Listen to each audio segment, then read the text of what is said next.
Welcome back, folks, to Tabletop Goodness. Today we are looking at a different type of game. This one here is called Dice Throne, Santa versus Krampus. And I'm doing this video basically just after Dice Throne finished their new Kickstarter campaign for Dice Throne Outcasts, as well as Adventures Unchained. So check that out. I will link it in the description and above as well, if you want to get into a late pledge, for example. But we will be looking at this game here, or this specific version of the game here, because ho ho ho, it does fit the season, right? So we have an epic battle where we pitch Santa against the always evilly portrayed Krampus as well.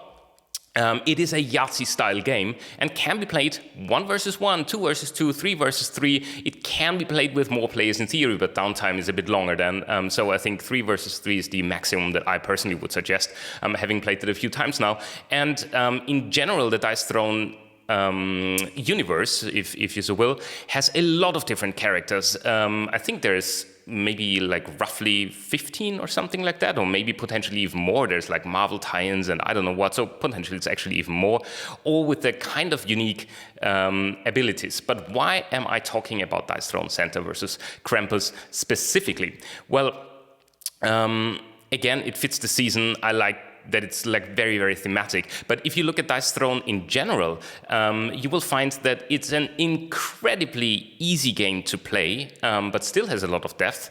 It is more luck-based, as your traditional TCG or CCG game.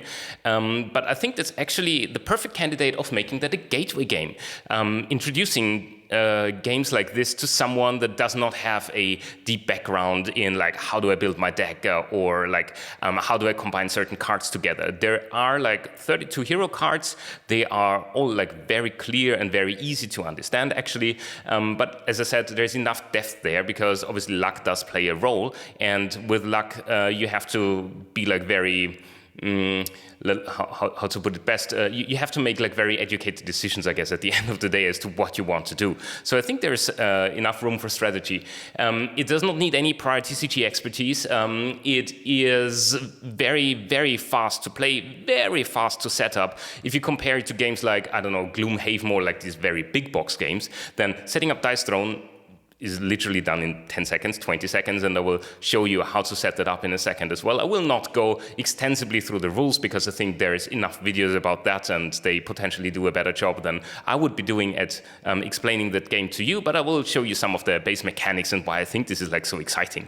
It's also easily stored away. It's like very compact. The format in there is absolutely fantastic. There's like 2 dice trays, or 2 trays actually in there for the characters, 1 character each.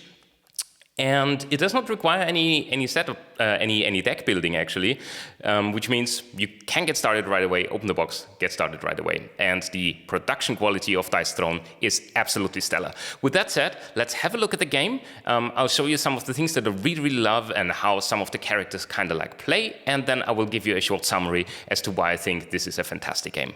And this is the box contents of Dice Throne Santa versus Krampus, as I said, and as you can see, fantastically contained heroes in these little boxes here. Let me put that away for a second as well, so that we can look at that in a bit more detail. So, for example, if you were to play Krampus, right, you would just open this box here, you would put out the board, as so. You would use this sheet, which has some rules that are specific potentially to your hero. There could be like a specific hero setup, for example. You have your CP, combat point counter, which is essential to playing cards during one of your phases. You have your health counter as well. And again, I really think this is a nice production quality. They work as advertised. They are of a sturdy cardboard material, 50 life to start out with. And then you even have this quick rules reference card here, which you can use. as well as your cards that you will be playing with, right? And so one of the cool things here, and I'll come to that actually, well, why not right now? There's also this kind of mythic foil card in here, Mythic Krampus, and Santa has an equivalent Mythic Santa card, which you can use if you played this game a few times already, and it gives you some extra abilities, which might actually shake up the game quite a bit. So yeah, these are your 32 hero cards that you have. I'll look at them in a second as well. And then, for example, specifically with Krampus, you do get these reject companion cards, which I don't know whether this comes across, but they are like very nicely done. I really like the cardstock. This cardstock is slightly different from the one of like the standard cards actually. These are more like, I don't know, they feel more like silky, and these like feel like super smooth actually. So yeah, you get all these fantastic reject cards that you can pull from that all have like specific activation effects, which also makes Krampus slightly more difficult to play, not really, but you just need to think about activating your rejects a bit more often. And then you have your standard playing cards, and if you play TCGs, CCGs, etc., you will see some similarities here. You have cards that you can play in certain turn parts of your turn, basically. This is a roll phase action, and it also says that here on the side, right, this is a hero upgrade, meaning that you can upgrade some of the abilities that your hero has, as well as you have your instance, which you can play anytime, and your main phase actions. There's 2 main phases per turn, so you can, before attacking and after attacking, play a main phase card as well. And I already said in the intro, this is more of a Yahtzee style kind of game, right? Meaning you have these 5 dice, which is what you use most of the time, and these are fantastic. These are marbled. Krampus has green ones, Santa has red ones. Look very, very Christmassy and very thematic as well. And you can always see here on this board that you get which kind of symbols you will find on your dice. So you have the switch, for example, 3 times, you have the jingle, a present, and the horns on one side of the die. And yeah, so basically, if you want to attack your opponent, you would roll these dice and try basically, as in Yahtzee, to actually hit a number of symbols here on your dice, right? So if I rolled it now, for example, I would get like these 4 switches here, which would deal 6 damage to the opposing player. But I could go ahead and re-roll that. For example, if I want something else, I could actually keep the switch here. If I would want to go for bad tidings, let's see what... okay, I made that actually. So fantastic. I could do bad tidings now, right?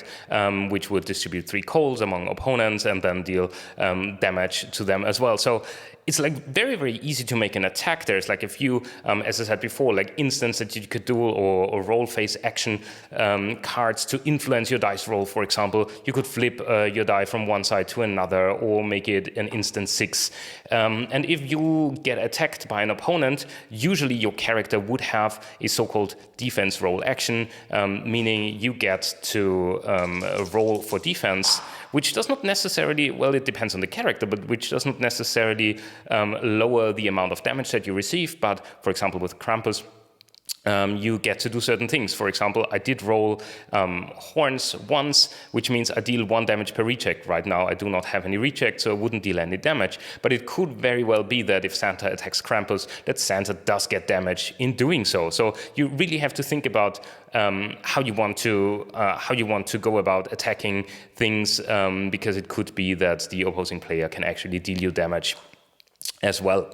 And yeah, with Krampus, it's actually like really fun. He gives out these coal tokens on certain conditions, and if a player does have 4 of those on their player board, they do not get their 1 CP at the start of the round, but have to discard all coals before they can actually get CP again. And CP again are necessary to play these cards. You can see the CP cost here. This one, for example, costs 1 CP to play. So it makes it a bit more difficult for the opposing player here, as well as these gift tokens. If Krampus gets a gift token, for example, he can use that one to draw one of the rejects from the reject pile and activate that then at any point where it's possible. For this example, this one here does heal 2 and adds 2 damage and is an attack modifier. So if you deal attack damage, you can use these up basically and heal 2 damage on your end, but deal 2 damage to the opposing player. And basically that's mostly what it is. Again, I'm not gonna go into like all the turn order stuff and things like that. I think there's people that did it before me and they did like a very good job at that. But I think in general, like the theme, the quickness, basically it was all the setup that needed to be done. You take out the board, right? You put this to the side, you put this to 2, you put this to 50, you get a starting hand of 4, and you're good to go. And if you compare it actually to other games like Gloomhaven, like I said, it's like really, really tricky sometimes to get started. It's also like very easy to explain to someone. If you've ever played Yahtzee or any kind of poker or something like that before, you kind of know how it works, like Escalero poker. In that case, you know how rolling dice works, right? And keeping some to roll for other symbols. So I think very, very fast explained, very thematic, lots of fun, lots of extendability in Dice Throne universe. Yeah, and that's basically how you do it. So there you have it. This is Dice Throne Santa versus Krampus for you. I think you should really, really check that out. Sometimes I'm thinking about like how easy is it to get someone that I know on board with a new game. And there's a lot of games that have a lot of rules, but this one really is explained in like 5 to 10 minutes tops. Doesn't require any prior expertise. Has a lot of replayability. It's a lot of fun to actually act out the characters in there, handing out cheer and eggnog and I don't know, inflicting coals or like handing out coals to different players and like seeing how they basically suffer by not getting CPs. So I think that there's a lot of fun to be had with this game. Check it out if you got the time. That's Dice Throne Adventures for you. See you next time on Tabletop Goodness.